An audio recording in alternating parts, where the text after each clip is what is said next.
నువ్వు బర్రెకు సరిగ్గా గడ్డ వేస్తలేనప్పుడు అందుకని ప్లేట్ ఇచ్చినాయి పాలు గడ్డ సరిగ్గా పెట్టు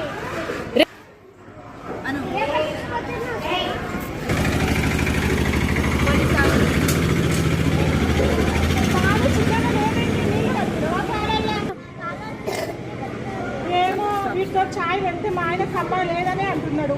నీళ్ళు కలుపుకొని వస్తున్నట్టున్నావు పాలు చాలు చాలు తీసుకో పైసలు నువ్వు పాలల్లో నీళ్ళు కలుపుకొచ్చినా నేను పైసలు రేపు ఇవ్వద్దా ఇప్పుడు దాకా ఇస్తానని అన్నావు.